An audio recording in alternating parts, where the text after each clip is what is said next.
بسم اللہ الرحمن الرحیم. ہارون رشید عرض کر رہا ہوں. السلام علیکم ورحمۃ اللہ وبرکاتہ. ایک سٹیل میٹ ہے، کوئی اس کا ترجمہ کرنے کی کوشش کامیاب نہیں ہو سکی. یہ نہیں، چیزیں جو ہیں وہ رکی ہوئی ہیں، وقت جیسے تھم گیا ہے. عالمی محاذ پر بھی امریکہ اور ایران کے درمیان، ملک میں پی ٹی آئی اور اسٹیبلشمنٹ کے درمیان، خود پی ٹی آئی کے لیڈروں کے درمیان. فیض صاحب نے کہا تھا، کوئی پکارو کہ عمر ہونے آئی ہے، فلک کو قافلہ صبح شام ٹھہرائے.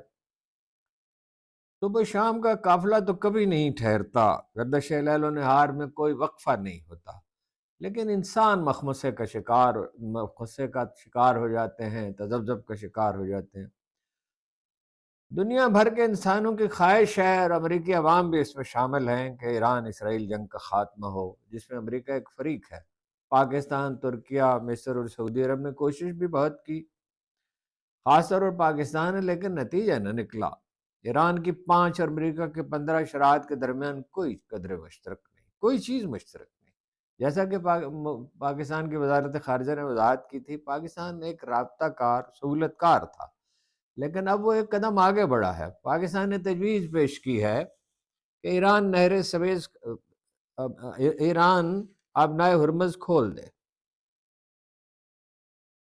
جنگ بندی ہو جائے، پھر دونوں باہم پھر امریکہ اور ایران کے درمیان بات چیت ہو. پاکستان کی خواہش ہے کہ مذاکرات اسلام آباد میں ہو.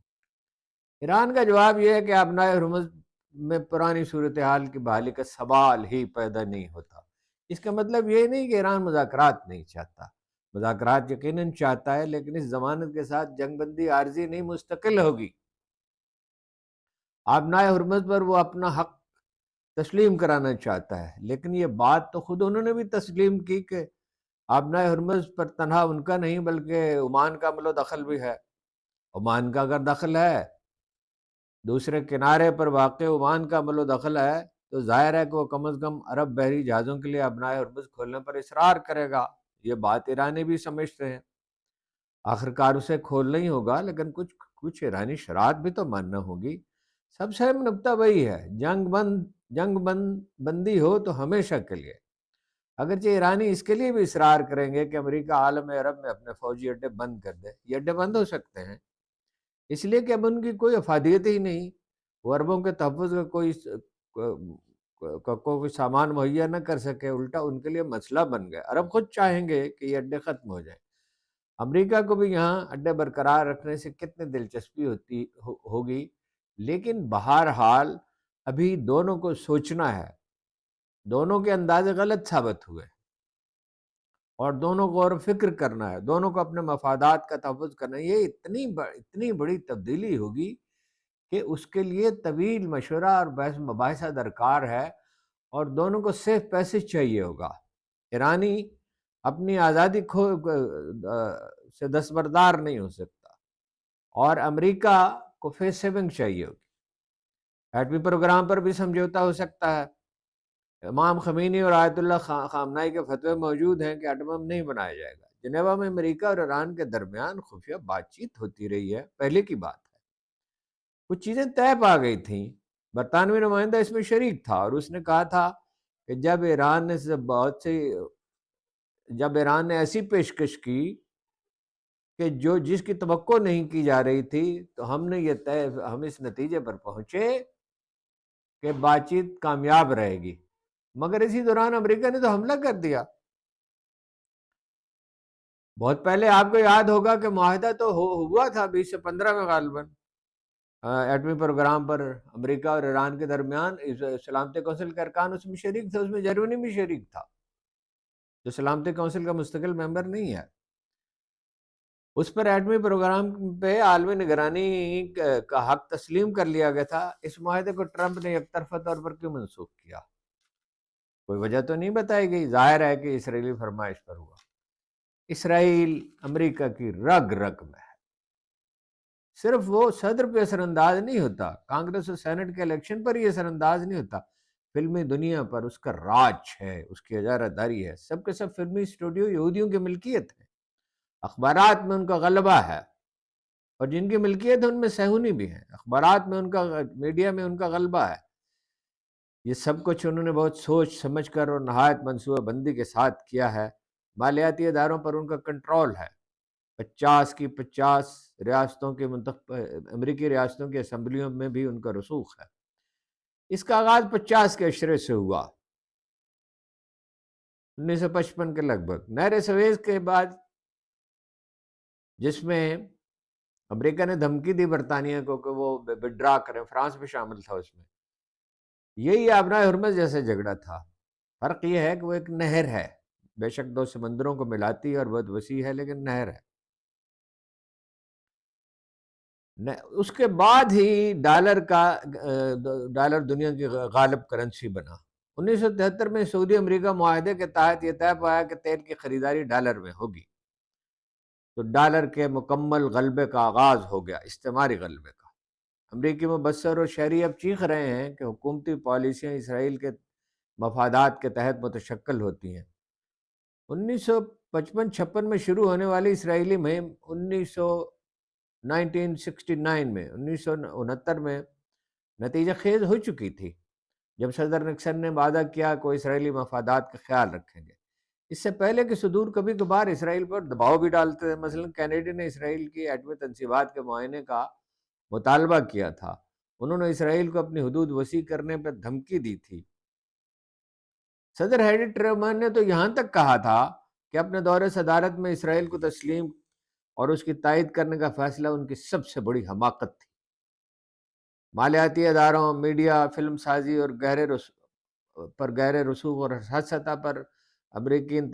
سطح کے امریکی الیکشن پر اثر انداز ہونے کی صلاحیت پا لینے کے بعد اسرائیل تو جیسے امریکہ کو بلیک میل کرنے لگا۔ اس کے ایٹمی پروگرام پر چپ سادھ لی گئی۔ کینیڈی کے قتل کے بعد نکسن نے اسرائیل سے کبھی اختلاف کی جسارت نہ کی، جیسے کہ اقبال نے کہا تھا، فرنگ کی رگ جاں پنجے یہود میں ہے۔ ہم فرنگ سے مراد برطانیہ لیتے ہیں، کیونکہ فرنگ سے مراد تمام، یعنی پورا مغرب ہے، گوری نسلیں ہیں تمام۔ یہ اصطلاح عربوں نے ایجاد کی تھی اور وہ ان سے واقف تھے۔ ان کے لوگ جو ہے وہ قسطنطنیہ جاتے تھے جہاں رومیوں کی حکومت تھی۔ اب پہلی بار اعلان ممتاز امریکی مبصرین اس امر کی نشاندہی کر رہے ہیں، اسرائیلی گہرے رسوخ کی۔ اس زنجیر کو توڑنے کی وہ بات بھی کرتے ہیں مگر کھل کر نہیں کرتے، گویا وہ بے بس ہیں۔ امریکہ اس جنگ سے نجات چاہتا تھا کہ خود سر ڈونلڈ ٹرمپ بھی، لیکن اب وہ دلدل میں پھنس چکے ہیں۔ بہت سے مبصر یقین رکھتے ہیں کہ ڈونلڈ ٹرمپ ایپسٹین فائلز کی وجہ سے بلیک میل ہوئے، خود ان کا انتخاب بھی تو صہیونی امداد ہی سے ممکن ہوا تھا۔ لازمی طور پر انہیں اندیشہ ہوگا کہ ان کے خلاف مواخذے کی تحریک بھی آ سکتی ہے اور صہیونی ان کی اس تحریک میں مددگار ہو سکتے ہیں۔ پچھلے 40 برس میں ہر امریکی صدر سے اسرائیل نے ایران پر حملے کی فرمائش کی، سبھی ٹالتے رہے، لیکن ٹرمپ مان گئے۔ ہر ملک کے لوگ امریکی حکومت کو اپنے حق میں ہموار کرنے کی کوشش کرتے ہیں۔ ہر حکومت، اسے لابنگ کہا جاتا ہے، لیکن کسی بھی ملک کے حق میں امریکی حکومت کو ہموار کرنے والوں کو فارن ایجنٹ کے طور پر رجسٹر کیا جاتا ہے، غیر ملکی نمائندے۔ اسرائیل کے حق میں کار فرما ایپک پر یہ لیبل نہیں لگایا گیا جو اسرائیل کے لیے مفادات کے لیے کام کرتی، کوئی وجہ بھی اس کی بتائی نہیں جاتی، حالانکہ یہی سب سے بڑی، سب سے اہم لابی ہے۔ ایپسٹین خود ایک ادارہ بن گیا تھا۔ امریکی محکمہ انصاف کی مرتب کردہ ایک رپورٹ کے مطابق اسی کے قائم کردہ خفیہ نیٹ ورک کے ذریعے نریندر مودی کو اسرائیل کے حق میں ہموار کیا گیا۔ وہ ٹھیک اس وقت تل ابیب پہنچے جب اسرائیل ایران پر حملہ کرنے والا تھا۔ بھارتی اور اسرائیلی تعاون اب کئی اشروں کو محیط ہے۔ مقبوضہ کشمیر میں پیلٹ گنیں اسرائیل نے فراہم کی گئی تھی، جس سے چہروں پر زخم آتے تھے، آنکھیں ضائع ہو جاتی تھی۔ اسرائیلی فوجی مشیر بھارت میں موجود ہیں، سب سے بڑھ کر مقبوضہ کشمیر میں ہیں۔ باہم ان کے درمیان مشورے ہوتے ہیں اور مسلسل ہوتے ہیں۔ بھارت عرب ممالک کو بھی دوستی کا چکمہ دیتا رہا اور انہوں نے بھارت کو ایک حلیف کے طور پر قبول بھی کر لیا۔ بڑے پیمانے پر وہاں سرمایہ کاری کی، لیکن ٹھیک اس وقت جب اسرائیل ایران پر حملہ کرنے والا تھا، بھارت نے عربوں اور ایرانیوں کے پیٹھ میں خنجر گھونپ دیا۔ اب وہ بے بس ہے۔ متحدہ عرب امارات کی قیادت تو خوش دلی سے بھارت کے ساتھ تعاون کر رہی ہے، جیسے کہ اسرائیل کے ساتھ، لیکن باقی عرب ممالک اب لاچار ہیں۔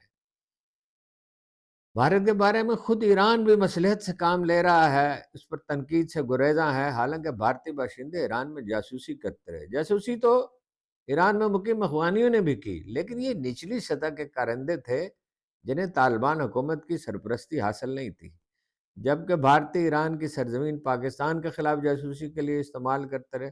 کلبھوشن یادیو ایران ہی سے پاکستان میں داخل ہوا تھا۔ امریکہ اپنا پائلٹ ایران سے اٹھا لایا ہے، اگرچہ اس مہم میں اس کے 2C-130 جہاز اور 4 ہیلی کاپٹر تباہ ہوئے، لیکن ایران کو جھکا نہیں سکا اور جھکا نہیں سکے گا۔ ایرانی خوب جانتے ہیں کہ امریکی فوج اگر ایران میں اتری تو اس کے زوال کا عمل تیز ہو جائے گا۔ چھاپہ مار جنگ بالآخر امریکی شکست پر منتج ہوگی۔ اطلاعات یہ ہیں کہ فی الحال امریکہ 2-3 لاکھ فوج بھیجنا چاہتا ہے، اگر بھیجی تو، لیکن وہ پاکستان سے 2 گنا رقبہ رکھنے والے ایران میں کیا کر پائے گی؟ کل شام 5 بجے الٹیمیٹم کی مہلت تمام ہونے پر امریکہ اگر بمباری کا آغاز کرتا ہے تو بجلی پیدا کرنے والے کارخانوں، پلوں اور تیل صاف کرنے کے کارخانوں کو اگر وہ ہدف بناتا ہے، اگر اس کے بعد وہ زمینی فوج بھی اتار دیتا ہے تو یہ ایک طویل جنگ ہوگی۔ افغانستان کی طرح نہ صحیح، ویتنام کی طرح نہ صحیح، لیکن بہرحال طویل ہوگی، اور اس میں امریکی فتح کا کوئی امکان نہیں۔ ایران البتہ تباہ ہوگا، لیکن بڑے پیمانے پر امریکی لاشیں واپس جائیں گی اور اسرائیل کا وجود خطرے میں پڑ سکتا ہے۔ چین اور روس کی مدد ایران کو حاصل رہے گی۔ امریکہ اور اس کے حلیف ممالک میں مظاہرے شروع ہو گئے تو ڈونلڈ ٹرمپ ابتلا میں ہوں گے۔ ابتدائی طور پر کوئی بڑی کامیابی حاصل نہ ہوئی تو مظاہروں میں اور بھی شدت آئے گی۔ مظاہرے تو دونوں صورتوں میں ہوں گے، لیکن ناکامی ہوئی تو مظاہرے، لاشیں گئی تو مظاہرے اور بھی شدت سے ہوں گے۔ ڈونلڈ ٹرمپ کے اس موقف کو کوئی تسلیم نہیں کرے گا کہ ایران ایٹم بم بنا رہا ہے۔ عراق کے بارے میں یہی بات انہوں نے کہی تھی، برطانیہ نے بھی کہی تھی، اور یہ جھوٹ ثابت ہوا۔ ایٹمی پروگرام پر تو ایران سمجھوتا کرنے کا بار بار اعلان کر چکا، وہ تمام شرائط تسلیم کرنے پر آمادہ ہے۔ ایٹم بم بنانا تو مقصود ہی نہیں ہے، یہ اسرائیل کا اندرونی خوف ہے جو اسے چین لینے نہیں دیتا۔ ایٹم بم پاکستان نے بنایا ہے، اور نیتن یاہو کہہ چکے ہیں کہ ایران اور پاکستان ان کا ہدف ہے۔ لیکن جب بھی، اور 3 بار ایسا ہوا، اسرائیل نے جب بھی بھارت کے تعاون سے پاکستان کے ایٹمی پروگرام پر حملہ کرنے کا منصوبہ بنایا، پاکستان کو اطلاع مل گئی۔ اطلاع دینے والوں میں اسرائیل کے سرپرست بھی شامل تھے۔ پاکستان کا ایٹمی پروگرام اب دارالحکومت کے قریب چھوٹے سے قصبے کوئٹہ تک محدود نہیں ہے۔ کوئٹہ میں تو چیک پوسٹیں تک ختم کر دی گئی ہیں، آزادانہ لوگ وہاں سے گزر سکتے ہیں۔ اس کا مطلب یہ ہے ساز و سامان کہیں اور ہے، کہاں ہے کوئی نہیں جانتا۔ پاکستان کے ایٹمی پروگرام کی 2 اور خصوصیات ہیں۔ ایٹم بم بنا کر نہیں رکھے گئے، جیسا کہ ایک مرحلے پر امریکیوں نے بھارتیوں کو انتباہ کیا تھا، یہ کل پرزے ہیں لیکن تیزی سے جوڑے جا سکتے ہیں۔ ثانیاً اس کا حفاظتی نظام دنیا بھر میں بہترین ہے، تاکہ امریکیوں سمیت کسی کو شکایت کا موقع نہ ملے۔ رائے اسرائیل تو اگر ایران میں وہ کامیاب ہو گیا تو پھر وہ پاکستانی بلوچستان اور ایرانی سیستان پر مشتمل ایک ریاست قائم کرنے کا ارادہ رکھتا ہے۔ اس کی وہ کوشش کرے گا۔ بھارتی اور امریکی جس میں اس کے مددگار ہوں گے۔ حالات کے تیور مگر ایسے ہیں کہ کامیابی کا کوئی امکان نہیں۔ اسرائیل کی اور امریکی اور بھارتیوں کی کامیابی کا کوئی امکان نہیں۔ پاکستان ونزویلا نہیں ہے، ایران بھی نہیں ہے، وہ ان چند ملکوں میں سے ایک ہے جو بہترین جوہری اور میزائل پروگرام رکھتے ہیں۔ اسرائیل اس پر حملہ کرے گا کہ جسارت کرے گا تو اپنی تباہی کو دعوت دے گا۔ ویسے تو ایران کے خلاف بھی ایٹم بم کا استعمال مشکل ہے، ایرانی تو جو کریں گے اس کو کریں گے، لیکن عملی طور پر بھی اس میں بہت دشواریاں ہیں۔ تابکاری خلیجی ممالک بالخصوص قطر اور بحرین تک پھیل جائے گی اگر ایٹم بم استعمال ہوا، خواہ وہ بہت چھوٹا کیوں نہ ہو، اور پاکستان تک بھی۔ چین کے غیر سرکاری ترجمان وکٹر گاؤ اصل میں سرکاری ترجمان ہی ہیں۔ صاف صاف الفاظ میں انہوں نے کہا اگر اسرائیل نے ایٹم بم استعمال کیا تو وہ اپنی تباہی کو دعوت دے گا۔ اس کا مطلب یہ ہے کہ چین اس کے خلاف کارروائی کرے گا۔ اس کارروائی کی نوعیت کیا ہوگی یہ واضح نہیں، لیکن یہ تو واضح ہے کہ کارروائی غیر معمولی ہوگی۔ پیوٹن بھی صدر ڈونلڈ ٹرمپ کو انتباہ کر چکے کہ ایسی کوئی حرکت قابل قبول نہیں ہوگی۔ ایران میں اسرائیل اور امریکہ کی کامیابی کا مطلب کیا ہوگا؟ یہ کہ پورے کا پورا مشرق وسطیٰ ان کے رحم و کرم پر ہوگا۔ ظاہر ہے ایران اور خود عرب ممالک بھی اور چین اور روس یہ بات یہ تو تسلیم نہیں کر سکتے، اس سے سمجھوتا نہیں کر سکتے۔ اس بات ہمیشہ اسرائیل منفی حربے استعمال کرتا ہے، ان کے اندر یہ احساس کر فرما ہے کہ وہ دنیا میں تنہا ہے۔ امریکہ آج ان کا سرپرست ہے، شاید کل نہ ہو۔ پچھلے 7-8 سال کے دوران وہ برطانیہ، اسپین، پرتگال سمیت کئی یورپی ملکوں سے نکالے گئے۔ انگریزی کے پہلے ناول کی ہیروئن اپنے باپ سے کہتی ہے، ہمیں مراکش یا الجزائر چلے جانا چاہیے، یہاں تو جو کچھ ہم کمائیں گے چھین لیا جائے گا۔ اسرائیل جرمنی میں تو آپ کو پتہ ہے کیا ہوا، بڑے پیمانے پر ان کا قتل عام ہوا۔ اسرائیل میں یہ احساس موجود ہے کہ آج امریکی ان کے سرپرست ہیں تو کل اپنی پالیسی کو تبدیل کر لیں گے۔ ان کا خوف انہیں ظلم اور جارحیت پر آمادہ کرتا ہے۔ امریکہ کی فلمی دنیا، میڈیا اور انتخابی سیاست پر اسرائیلی رسوخ کے خاتمے کا آغاز ممکن ہے اگر رائے عامہ ان کے خلاف بروئے کار آئے۔ زہیر ممدانی ان کے بغیر ہی جیتے، نیو یارک کے انہوں نے عوامی تحریک برپا کر دی تو عوامی دباؤ نے یہودیوں کو غیر جانبدار رہنے پر آمادہ کر دیا۔ پی ٹی آئی کی حکومت کے خلاف احتجاجی تحریک شروع ہونے والی ہے۔ منگل کی شام علیمہ خان اور ان کی بہنیں اڈیالہ جیل کے باہر دھرنا دیں گی۔ انہوں نے اپیل کی ہے کہ کم از کم 10,000 کارکنوں کو وہاں پہنچنا چاہیے۔ اس کا میکنزم بھی انہوں نے تجویز کیا ہے۔ آج اسلام آباد ہائی کورٹ کے باہر وہ بیٹھی رہیں جہاں کچھ سینیٹر اور ارکان اسمبلی موجود تھے۔ چیف جسٹس اسلام آباد نے مقدمات کی سماعت ملتوی کر دی تھی اور دلیل یہ تھی کہ ترکی کے ایک وفد سے انہیں ملاقات کرنی ہے۔ یہ فیصلہ تو کل ہو سکتا تھا اور اس کا اعلان بھی کیا جا سکتا، آج کیوں ہوا؟ اس کی کوئی وجہ نہیں بتائی گئی۔ وکلاء، سینیٹر اور ارکان اسمبلی کو احاطہ عدالت میں داخل ہونے کی اجازت نہیں تھی۔ علیمہ خان نے حیرت سے کہا، ایک کانسٹیبل عوامی نمائندوں اور وکلاء کو روک رہا ہے۔ جج حضرات سرکاری تنخواہیں خزانے سے تنخواہ لیتے ہیں، یعنی عوامی ٹیکسوں سے، وہ اچانک چھٹی کیسے کر سکتے ہیں؟ اخبار نویسوں کا کہنا ہے تو ملاقات تو چیف جسٹس کو کرنا تھی، باقی جج تو موجود تھے۔ دباؤ بالآخر کام آیا، بیرسٹر سلمان صفدر کو عدالت میں داخل ہونے کی اجازت دی گئی۔ رجسٹرار نے اگلے دن کی تاریخ دے دی۔ یہ القادر ٹرسٹ کیس ہے، ایک بے سرما اور بے معنی مقدمہ بہت سے دوسرے مقدمات کی طرح۔ منگل کو اڈیالہ جیل والے دھرنے کے بعد 9 تاریخ کو سہیل آفریدی لیاقت باغ راولپنڈی کا قصد کریں گے، جہاں وہ جلسہ عام کرنا چاہتے ہیں۔ ظاہر ہے پنڈی تک پہنچنے کی انہیں اجازت نہیں ملے گی۔ غالب امکان یہ ہے کہ جلسہ خیر آباد کے پل کے آس پاس ہوگا۔ ایک اخبار نویس سے عمران خان کی بہن نورین خانم نے کہا، کامیابی کا انحصار اس بات پر ہے کہ سہیل آفریدی کم از کم 20-25 ہزار مظاہرین کو ساتھ لائیں۔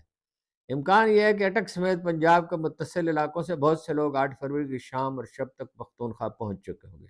کئی اخبار ابھی سے پشاور میں ہیں، کئی جانے کی تیاری کر رہے ہیں۔ صرف متصل علاقوں سے نہیں، راولپنڈی سے بھی بہت سے لوگ پختونخوا جائیں گے اور پنجاب کے دوسرے علاقوں سے بھی، اور جلوس میں وہ شریک ہوں گے۔ عمران خان کی بہنوں کو سہیل آفریدی کا اعتماد حاصل ہے، سہیل آفریدی کا اعتماد حاصل ہے اور ان پر عمران خان کی بہنوں کو اعتماد ہے۔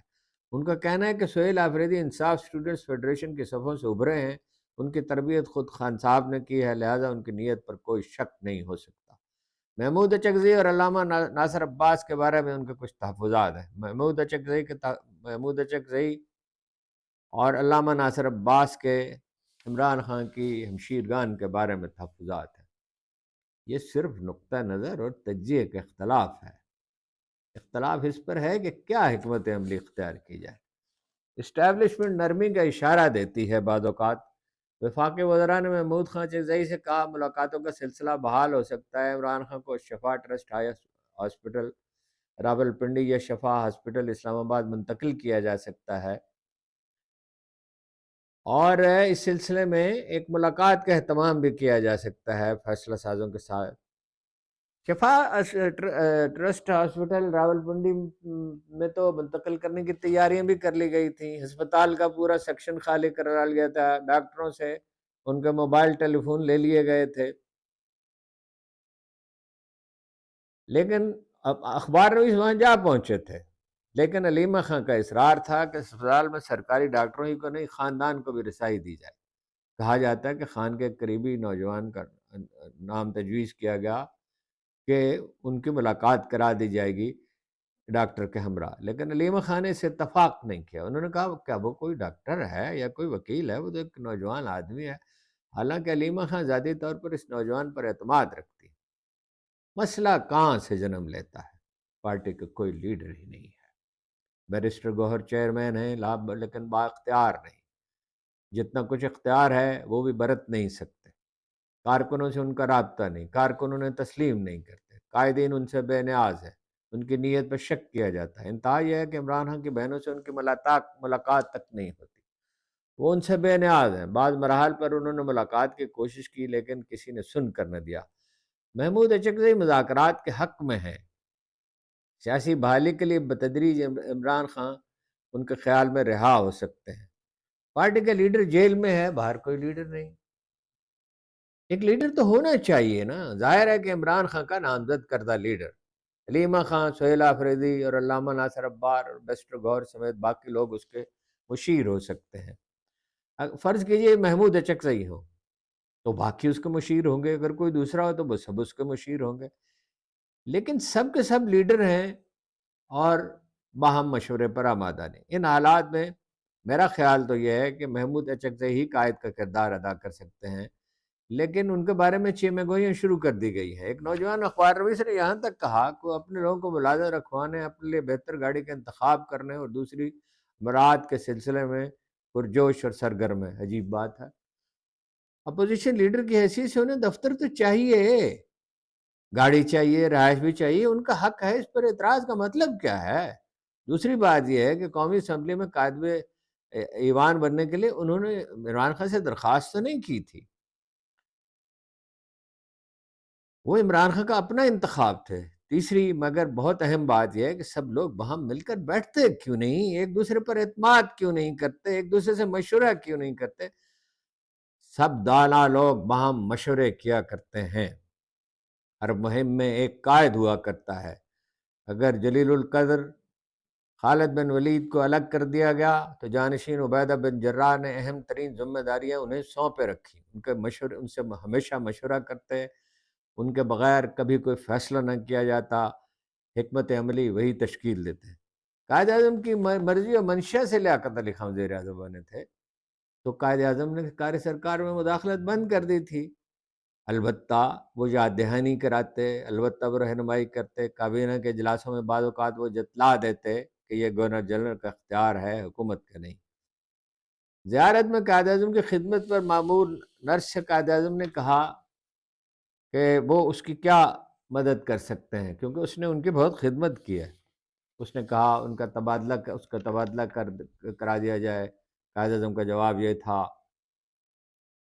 کہ میں یہ کام نہیں کر سکتا، میں حکومتی امور میں مداخلت نہیں کر سکتا۔ پالیسیوں کی تشکیل میں ان سے رہنمائی کی درخواست کی جاتی تھی، اس لیے کہ وہ معاملات کا زیادہ فہم رکھتے تھے۔ وہ ایک غیر متنازع لیڈر تھے۔ جب شاہ انگلستان کا بھائی کراچی آیا اور انہوں نے اس کے اعزاز میں عشائیے کا بندوبست کیا، یہ رضا ربانی کے والد عطا ربانی نے لکھا ہے، ان کی کتاب ہے آئی واز قائد's ADC۔ انہوں نے اس کے اعزاز میں عشائیے کا بندوبست کیا تو گورنر جنرل ہاؤس کے باہر نعروں کی آوازیں سنائی دی، معلوم ہوا مصیبت کے مارے مہاجرین ہیں۔ قائد اعظم نے لیاقت علی خان کو ان کے پاس بھیجا، مظاہرین سے انہوں نے خطاب کرنے کی کوشش کی، بات چیت کی بجائے خطاب کرنے کی کوشش کی،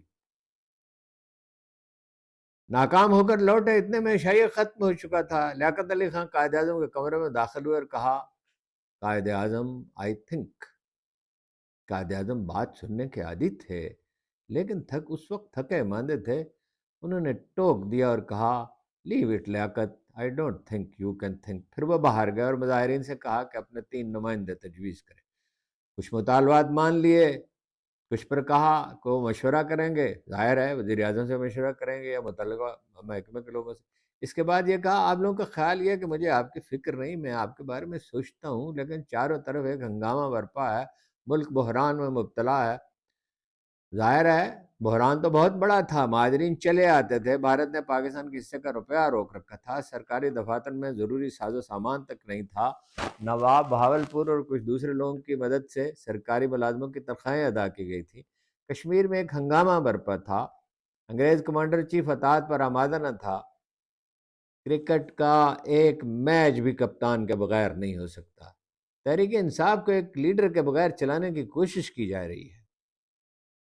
حلیمہ خان، محمود اچکزئی، سہیل آفریدی اور بیرسٹر گور سب اپنی جگہ پر لیڈر ہیں، راجہ سلیمان اکرم بھی۔ 9 اپریل کے سلسلے میں محمود اچکزئی سے مشورہ نہیں کیا گیا، البتہ بہنوں کو اعتماد میں لیا گیا۔ سہیل آفریدی کی دلیل یہ ہے یہ پی ٹی آئی کی اپنی کاوش ہے، تحریک تحفظ پاکستان آئین پاکستان کے لیڈروں کو مؤدبانہ طور پر اطلاع دے دی جائے گی، بجا یہ پی ٹی آئی کی اپنی کاوش ہے، انہیں فیصلہ کرنے کا حق حاصل ہے۔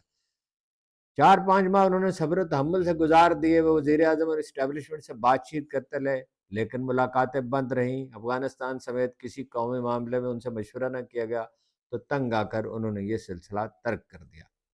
عمران خان نے 2 باتیں کہی تھی، ایک یہ کہ جدوجہد جاری رہنی چاہیے اور سڑکوں پر، اور یہ بھی کہ وہ اپنی قسمت پر شاکر ہیں، اللہ کو جب منظور ہوگا تو رہائی نصیب ہو جائے گی۔ بظاہر ان 2 باتوں میں تضاد ہے، لیکن کوئی تضاد نہیں، ان کا مطلب یہ ہے جدوجہد جاری رکھنی چاہیے، لیکن نتائج کے انحصار قادر مطلق کی مرضی و منشا پہ ہوتا ہے۔ البتہ جلسے مطلب یہ مایوس نہیں ہونا چاہیے، جدوجہد جاری رکھنی چاہیے، لیکن نتائج اگر جلد نہیں نکلتے تو پریشان ہونے کی ضرورت نہیں ہے۔ جلسے یا دھرنے کا فیصلہ کرنے کے بعد وزیر اعلیٰ کو محمود اچکزئی اور علامہ ناصر عباس سے یہ درخواست کرنی چاہیے تھی کہ وہ بھی خطاب کریں، ملاقاتیں نہ ہوں، تبادلہ خیال نہ ہو تو مسائل پیدا ہوتے ہیں، دلوں کی الجھنیں بڑھتی رہیں گی، اگر کچھ مشورے باہم نہ ہوں گے، بدگمانی پیدا ہو جاتی ہے، لگائی بجھائی کرنے والے بروئے کار آتے ہیں، شکایت پیدا ہوتی ہے، پھر غیبت ہوتی ہے، اس کے بعد عدم اعتماد اور گروہ بندی، بلکہ جتھا بندی، نوبت ابھی وہاں تک نہیں پہنچی۔ محمود اچکزئی، علامہ ناصر عباس اور بسٹر گوہر خاموشی اختیار کر لیتے ہیں، نقطہ نظر کے فرق میں کوئی حرج نہیں، اور حلیمہ خان اور ان کے بہنیں بھی اعلانیہ کوئی بات نہیں کرتی، نقطہ نظر کے اختلاف میں کوئی حرج نہیں، لیکن وہ مل بیٹھے تو بحث مباحثے اور مشورے کے بعد وہ فیصلہ کر سکتے ہیں، ایک متفقہ حکمت عملی بنائی جا سکتی ہے۔ سہیل آفریدی کے ایک دوست نے کہا مشکل یہ آن پڑی ہے کہ بات حکومت تک پہنچ جاتی ہے، تو کیا پہنچتی رہے، کیا انہیں کوئی سازش کرنی ہے، کوئی مسلح جدوجہد کا منصوبہ بنانا ہے، کیا انہیں کوئی دوسرا غیر قانونی کام کرنا ہے؟ فکر مندی کس بات کی؟ خرابی حالات میں نہیں، طرز انداز فکر میں ہے، یہی سب سے بڑی رکاوٹ ہے۔ ڈھونڈنے والا ستاروں کی گزرگاہوں کا اپنے افکار کی دنیا میں سفر کر نہ سکا، اپنی فطرت کے خم و پیچ میں الجھا ایسا، آج تک فیصلہ نفع و ضرر کر نہ سکا۔ آپ کا بہت بہت شکریہ۔